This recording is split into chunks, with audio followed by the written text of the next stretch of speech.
உங்கள் இறுதி ஊர்வலத்திற்கு பின்பு என்ன நடக்கும் தெரியுமா? ஒரு சில மணி நேரங்களில் அழுகுரல்கள் முழுமையாக அடங்கியிருக்கும். அடுத்த வேளை உணவுக்கான ஆர்டர்கள் ஹோட்டலுக்கு சென்றிருக்கும். பேரன் பேத்திகள் ஓடி பிடித்து விளையாடி கொண்டிருக்க வந்த கூட்டத்தில் ஒரு இளம்பெண்ணும் ஆணும் காதல் புன்னகையுடன் பரஸ்பரம் போன் நம்பர் மாற்றிக்கொள்வார். படுக்க போகும் முன் காலார நடந்து வரலாம் என சில ஆண்கள் தேநீர் கடை வரை சென்றிருப்பர். சாப்பிட்ட இலைகளை குப்பைகளையும் இன்னும் கொஞ்சம் தள்ளி போட்டிருக்கலாம் என உங்கள் பக்கத்து வீட்டிற்காரர் மனதுக்குள் பொறுமை கொண்டிருப்பார். ஒரு அவசர சூழ்நிலையால் நேரில் வர இயலவில்லை என உறவினர் ஒருவர் உங்கள் மகளிடம் போனில் பேசுவார். மறுநாள் விருந்தில் கறியில் காரம் போதவில்லை என ஓரிருவர் குறைப்பட்டு கொள்வார்கள். எலும்பை நீக்கி கறியை மட்டும் குழந்தைக்கு ஒரு அம்மா ஊட்டி கொண்டிருப்பார். இத்தனை தூரம் வந்தாச்சு, போற வழியில் அங்கேயும் பார்த்துவிட்டு போலாம் என வெளியூர் உறவுகள் சுற்றுலா திட்டங்கள் ரகசியமாய் வகுத்திருப்பர். தன்னுடைய பங்குக்கு மேல் சில ₹100 அதிகமாக செலவாகி விட்டதென ஒரு பங்காளி கணக்கிட்டு நொந்து கொண்டிருப்பார். கூட்டம் மெல்ல மெல்லமாய் கரையத் தொடங்கும். அடுத்து வரும் நாட்களில் நீங்கள் இறந்ததே தெரியாமல் உங்கள் தொலைபேசிக்கு சில அழைப்புகள் வரக்கூடும். உங்கள் அலுவலகம் உங்கள் இடத்திற்கு வேறொருவரை அவசரமாக தேட துவங்கியிருக்கும்.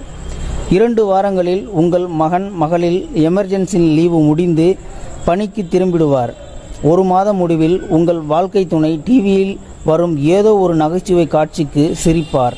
அடுத்து வரும் மாதங்களில் உங்கள் நெருங்கிய உறவுகள் மீண்டும் சினிமாவுக்கும் பீச்சுக்கும் சகஜமாய் செல்ல துவங்கியிருப்பர்.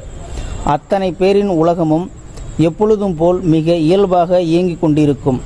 ஒரு பெரிய ஆலமரத்தின் இலை ஒன்று வாடி உதிர்ந்ததற்கும் நீங்கள் வாழ்ந்து மறைந்ததற்கும் எல்லளவு வித்தியாசம் இல்லாதது போல அத்தனையுமே சுலபமாய் வேகமாய் எந்த சலனமுமின்றி நடக்கும். நீங்களே வியக்கும் வேகத்தில் இந்த உலகத்தால் நீங்கள் மறக்கப்படுவீர்கள். இதற்கிடையில் உங்கள் முதல் வருட திதி கொடுத்தல் மட்டும் மிக சிரத்தையாக நடக்கும். கண்மூடி திறக்கும் நொடியில் வருடங்கள் பல ஓடியிருக்கும். உங்களை பற்றி பேச யாருக்கும் எதுவுமே இருக்காது. என்றாவது ஒரு நாள் பழைய புகைப்படங்களை பார்க்கையில் மட்டும் உங்கள் வாரிசுகளில் ஒருவர் உங்களை நினைவு கொள்ளக்கூடும். உங்கள் ஊரில் நீங்கள் நெருங்கி பழகிய 1000 பேர்களில் யாரோ ஒருவர் மட்டும் நீங்கள் இருந்ததாய் அபூர்வமாய் உங்களை பற்றி யாரிடமோ பேசக்கூடும். மறுபிறவி உண்மை என்றால் மட்டும் நீங்கள் வேறு எங்கேயோ வேறு எவராகவோ வாழ்ந்து கொண்டிருக்கக்கூடும்.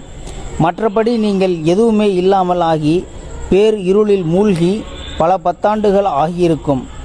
இப்பொழுது சொல்லுங்கள், உங்களை இத்தனை சீக்கிரம் மறக்க காத்திருக்கும் மனிதர்களில் யாரை திருப்திப்படுத்த இப்பொழுது இவ்வளவு பதற்றமாய் ஓடிக்கொண்டிருக்கிறீர்கள்? வாழும் நாள் வரையிலும் நிம்மதியாக வாழ பழகுங்கள். ஸோ நண்பர்களே, இந்த வீடியோ பார்த்துக்கிட்டு இருக்கிற நீங்கள் இந்த வீடியோ பற்றின கருத்துக்களை கீழே இருக்கிற கமெண்ட் செக்ஷனில் மறக்காமல் சொல்லுங்கள். இந்த பதிவு பிடிச்சிருந்தா ஒரு லைக் பண்ணிக்கோங்க. இந்த பதிவை முடிஞ்ச அளவுக்கு மற்றவங்களுக்கும் ஷேர் பண்ணுங்கள். அப்படியே நம்ம சேனலை சப்ஸ்கிரைப் பண்ணிக்கோங்க. மறக்காமல் பெல் சிம்பிளையும் கிளிக் பண்ணிக்கோங்க. நன்றி, வணக்கம்.